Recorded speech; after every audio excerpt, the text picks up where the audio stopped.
Song royalties are great, but even they can't match the guaranteed cash flow from a reverse mortgage. Mick Jagger has been performing rock and roll for more than 60 years, and during that time he has become one of the most famous entertainers in music history. He never stayed in one place or played things safely.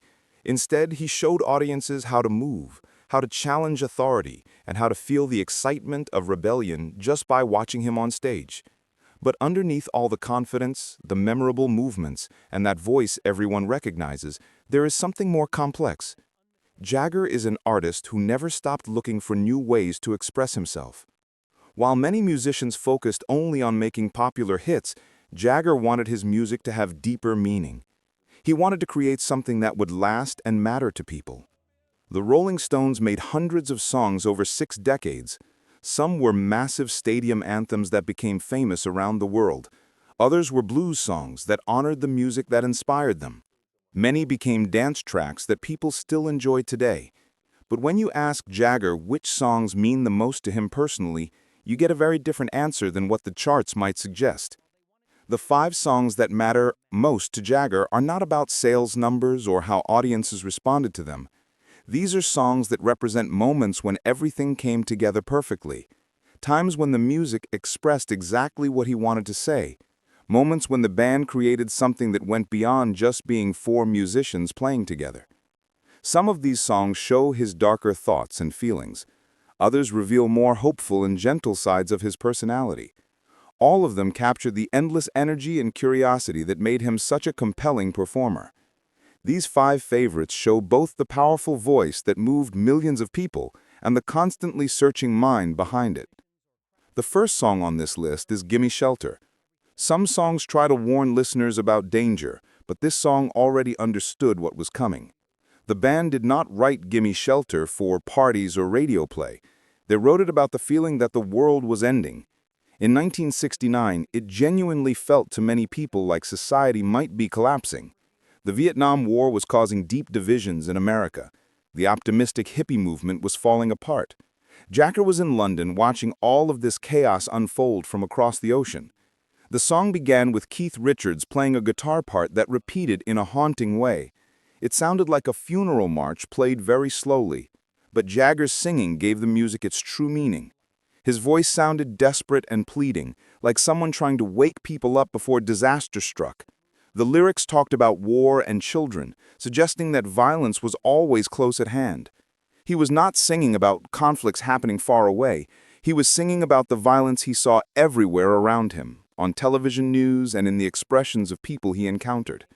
Then a session singer named Mary Clayton arrived at the recording studio that night and transformed the song completely. She was pregnant and had curlers in her hair. She probably wondered why these rock musicians needed her to come in so late at night. But when she started singing the words about terrible violence, everyone in the room stopped what they were doing. Her voice broke on a high note, sounding raw and emotional, like the sound of someone experiencing deep pain. Jagger remembered getting chills when he heard her performance. She sang it once, and everyone knew immediately that they had captured something extraordinary. It was not just background singing. It was like 2 people having a conversation about dark truths that needed to be expressed. Sometimes the world needs to hear honest and frightening truths, especially when those truths are scary. The song became much more than just music. It became like a prediction of future troubles. It became the soundtrack that people associated with every war, every protest, and every moment when they realized that feeling safe was just an illusion. For Jagger, this marked the point when the Rolling Stones stopped being just another rock band. They became people who witnessed and reported on the darkness that others were afraid to acknowledge. The second favorite song is Wild Horses. Not every personal confession needs to be loud and aggressive. Sometimes the most powerful statements are quiet. Wild Horses came from a part of Jagger's emotions that he rarely showed to other people. It came from the private corner of his mind where he kept his doubts, fears, and tender feelings. The year was 1970, and the Rolling Stones had a reputation as rebellious bad boys who did not care about conventional values. But this song proved that even rebels have emotional depth. Even wild and free-spirited people can be gentle and vulnerable. The inspiration for the song was deeply personal. Jagger's romantic relationship was falling apart. His newborn daughter was growing up without him because he was constantly traveling to perform. The life he had chosen as a musician was pulling him away from the family life he also wanted. The famous line about wild horses not being able to drag him away was meant to express commitment, but both he and his partner probably knew it wasn't completely true. The wild horses of his career and lifestyle were already running, and he was the one holding the reins. During this time, a musician named Graham Parsons was spending time with the band. He taught them about country music and songs about heartbreak. He showed them that someone could be both tough and vulnerable at the same time. The best songs often come from the places in our hearts that hurt the most. Keith Richards played acoustic guitar very gently and carefully, as if he was afraid of damaging something precious. The entire song felt like an intimate conversation happening in a room with dim lighting. Jagger remembered writing the song while sitting on the floor with just an acoustic guitar, trying to understand his true feelings. There was no swagger or rock star attitude involved.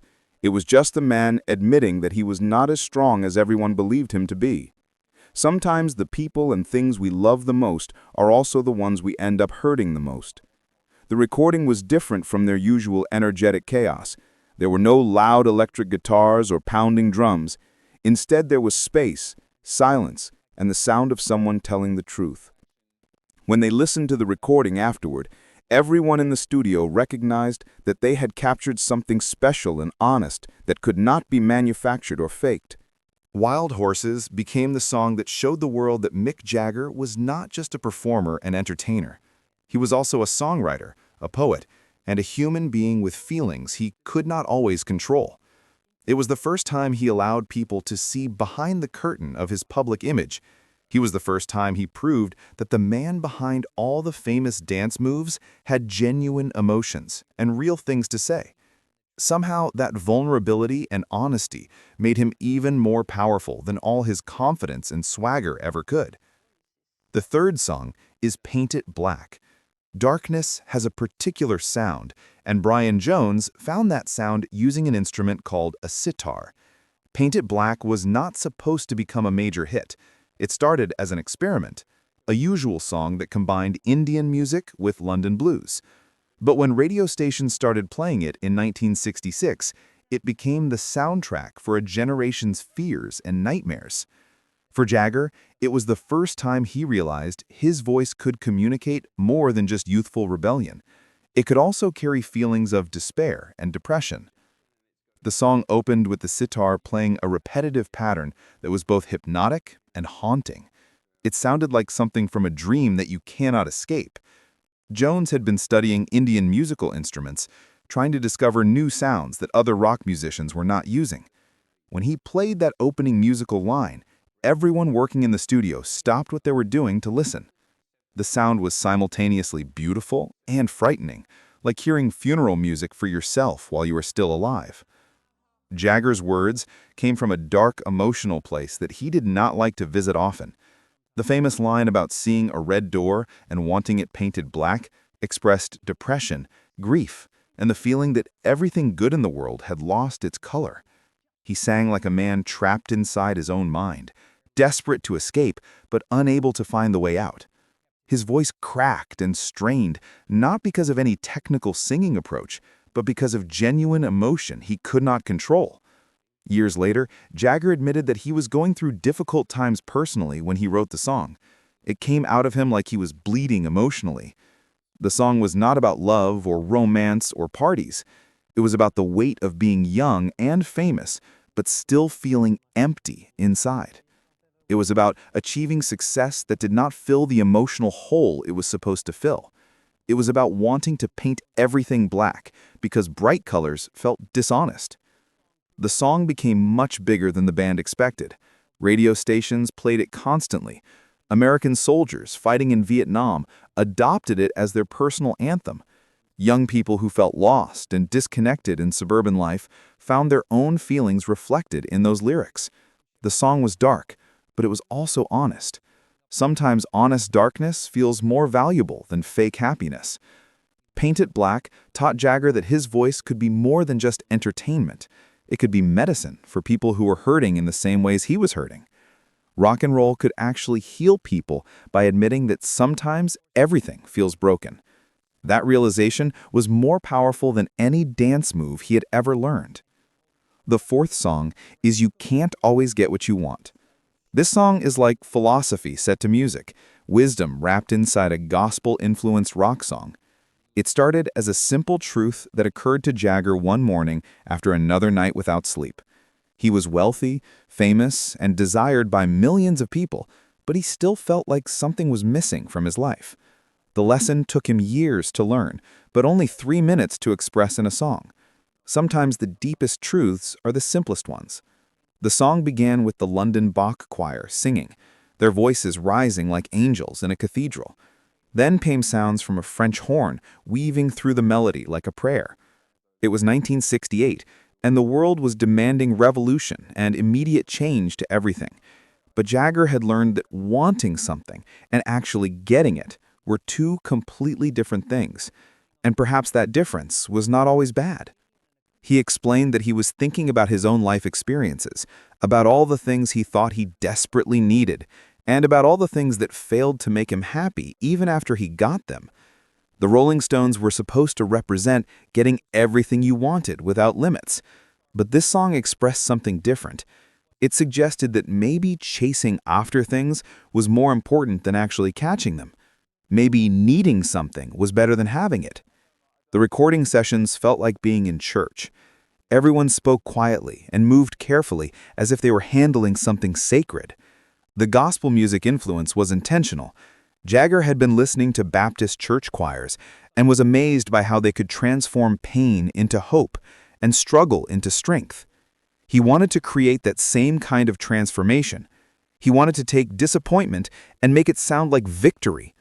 He wanted to take disappointment and make it sound like victory. The most important line suggested that if you try sometimes, you might find you get what you need instead of what you want. That line became Jagger's personal life philosophy.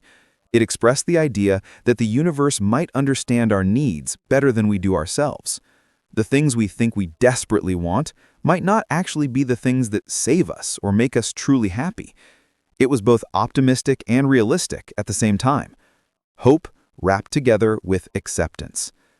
The song became an anthem for anyone who had ever been disappointed by success, anyone who had gotten everything they wanted, but still felt empty inside.